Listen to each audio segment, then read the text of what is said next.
Sampai begitu pertanyaan. Ya. Pengalaman saya sebagai advokat, ya, itu kadang-kadang untuk membela perkara, itu bawa alat bukti surat, itu satu koper. Kadang-kadang pakai troli bawa, mempelajari itu berminggu-minggu, nggak tidur bermalam-malam. Tapi sekarang di scan semua suruh baca artificial intelligence, dalam hitungan berapa detik dia sudah membuat summary atas dokumen yang sebegitu banyak. Bagaimana menafsirkan, bagaimana menggunakannya itu urusan kita sebagai advokat. Tapi men-summary yang begitu banyak itu masih bisa diserahkan kepada artificial intelligence kemudian, dan dia lebih bekerja lebih cepat daripada manusia. Bayangkan seorang akuntan, ya, disuruh menghitung berapa barang yang ada di stok, berapa barang yang terjual dalam jangka waktu hitungan 1 hari. Jam 10 pagi supermarket buka. Sebelum buka itu ada orang bekerja part-time, bekerja paruh waktu.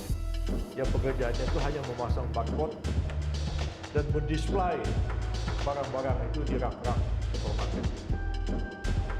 Minuman berapa, ya kan? Bumbu berapa, mie instan berapa, di display. Ada ribuan item, dan tiap item ada berapa stok. Katakan ada berapa. Buka supermarket jam 10 pagi, kasir siap di depan, orang bawa troli belanja. Jam 10 malam supermarket tutup. Berapa stok yang terjual? Berapa stok yang tersisa? Gunakan 100 akuntan yang kalah dengan artificial intelligence. Pertanyaannya kemudian, apakah program akuntansi S1 masih perlu ada atau tidak? Ya, mungkin bubar. AI sekarang baca ribuan dokumen cuman hitungan detik. Akuntan, pengacara, banyak profesi mulai digilas mesin. Kampus masih sibuk hafalan teori, sementara dunia kerja sudah berubah brutal. Kalau manusia tidak naik level, bukan cuma pekerjaan yang hilang, jurusan kuliah pun bisa tinggal sejarah. Ini yang dikejar. Kita melihat, boleh aja Perdana Menteri Singapura mengutuk serangan terhadap Venezuela. Pak Anwar Ibrahim mengutuk serangan. Lalu kita tanya, emang Amerika berminat mau nyerbu Singapura, mau nyerbu Malaysia? Dia nggak ada kepentingan. Tapi ini, dari Guam ke Papua itu cuma 6 jam. Guam tahu kan?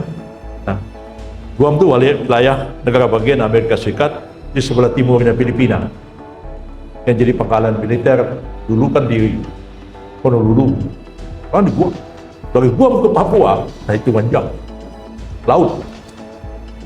Kita dalam kondisi terus terang tidak siap perang. Hitung berapa kekuatan militer kita, angkatan laut kita, angkatan udara kita.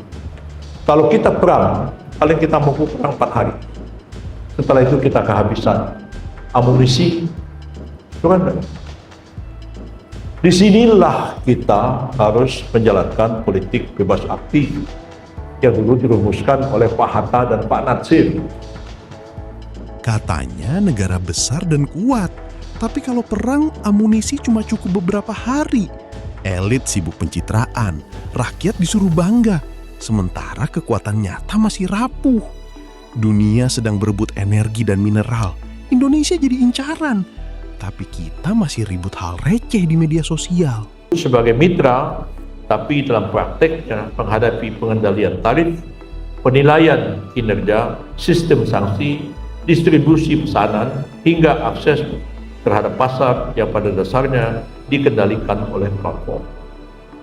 Realitas ini menunjukkan bahwa hubungan kerja kini menjadi lebih fleksibel, tapi sekaligus lebih kompleks. Pekerjaan dilakukan melalui aplikasi dengan memanfaatkan sistem untuk menerima pesanan. Penilaian kinerja diberikan oleh konsumen sementara pengarahan kerja dilakukan oleh algoritma. Dalam prakteknya, perintah tidak lagi berasal dari atasan, melainkan dari algoritma. Pengawasan dilakukan melalui sistem penilaian, sementara sanksi hadir dalam bentuk penurunan performa. Katanya mitra, tapi tarif diatur, order dikendalikan, akun bisa dimatikan sepihak. Bosnya bukan manusia lagi, tapi algoritma. Era baru perbudakan digital, dibungkus aplikasi, dan disebut fleksibilitas kerja. Tulis itu bisa dibaca teksnya. Tapi di balik semua ini apa? Di balik semua ini kapitalisme. Ya. Semua itu. Kita harus paham apa yang dikatakan Pak Presiden kemarin waktu di Nganjuk. Wah, macam-macam pelintirannya di media sosial. Ya. Orang kampung kan nggak pakai dolar, kata Pak Presiden, terus diledekin di mana-mana. Seolah Pak Presiden tidak paham tentang soal itu. Dia sangat paham, sangat paham. Nulis buku ekonomi tebal-tebal begini, masa tidak paham hal itu? Tapi seorang presiden harus bicara kepada rakyatnya. Di Nganjuk bicara sama orang kampung, ya, dan meresmikan koperasi di Nganjuk itu, ya. Semua kita tahu, ya. Begitu banyak barang kita impor, ya, sampai peniti pun kita impor, pacul kita impor. Apa kita nggak bisa bikin peniti, nggak bisa bikin pacul yang benar aja, ya kan? Dan dibalik semua itu barang impor. Dan barang impor ini bisa menyusahkan kita juga dengan sistem perdagangan online, digital ekonomi seperti sekarang. Dan segalanya itu ditentukan oleh mata uang yang paling kuat. Makanya pelan-pelan sudah bergeser dari Amerika, dolar menguat pada waktu Perang Dunia Kedua. Ketika Amerika Serikat memberikan bantuan ekonomi kepada Eropa Barat yang pada waktu itu kalah perang melawan Jerman. Baru kemudian menang pada tahun 45. Sekarang orang mulai berpikir dengan mata uang yang lain. Di balik semua itu, tetap kapitalisme ini bermain, neo-kapitalisme, yang tanpa kita sadar berada di balik dan mengendalikan digital ekonomi ini. Persoalannya, kapan kita akan menjadi pengendali, bukan hanya menjadi konsumen dalam hal ini. AI sekarang sudah bisa kerja lebih cepat dari manusia. Banyak profesi mulai tergeser, tapi kampus masih sibuk mencetak lulusan dengan pola lama. Mesin berkembang tiap detik. Manusia masih debat teori sambil merasa aman. Mungkin bubar, ada semua. Udah ada sistem. Dan orang bisa beli sistem, terapkan. Tidak perlu akuntan lagi bekerja di supermarket.